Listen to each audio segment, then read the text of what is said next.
બનાસકાંઠા જિલ્લાના વિભાજન અંગે ઝી 24 કલાક પર સૌથી મોટા સમાચાર। સરકારે જિલ્લા વિભાજન અંગે કરી ફેર વિચારણા। કાંકરેજને બનાસકાંઠા જિલ્લામાં રાખવામાં આવશે એક મોટી ખબર। કાંકરેજ તાલુકાના લોકો કરી રહ્યા હતા વિરોધ, સતત વિરોધ। આગામી દિવસમાં સરકાર સત્તાવાર જાહેર કરી દેવી શક્યતા। ધાનેરાના ખીમત ગામને બનાસકાંઠા જિલ્લામાં પણ રાખવામાં આવશે। આ એક મોટી ખબર સામે આવી રહી છે।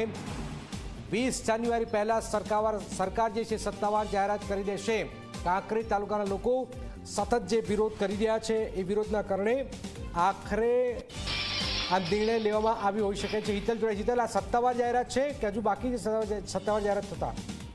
જી જનક, ચોક્કસ સત્તાવાર જાહેરાત કરવાની બાકી છે, પણ જે પ્રકારે સૂત્રો તરફથી માહિતી મળે છે એ પ્રકારે જોવા જઈએ તો 20 જાન્યુઆરી પહેલા આ અંગેની જાહેરાત કરી દેવામાં આવશે। કાંકરેજને બનાસકાંઠા જિલ્લામાં રાખવા માટેની વિચારણા ચાલી રહી છે અને એ અંગે ફેર વિચારણા જે પ્રકારે વિભાજન કર્યું એમાં ક્યાંક ને ક્યાંક વિરોધ થયો અને વિરોધના કારણે જે લોકોની લાગણી છે એને માન આપવાનું સરકાર નિર્ણય લઈ શકે છે। આગામી દિવસોમાં સરકાર સત્તાવાર જાહેરાત કરશે। કાંકરેજ સતત ચાલી રહેલા વિરોધને પગલે આ જાહેરાત કરવામાં આવશે। ધાનેરા ખીમત ગામને બનાસકાંઠા જિલ્લામાં રાખવામાં આવી શકે છે એ પ્રકારની વિચારણા ચાલે છે।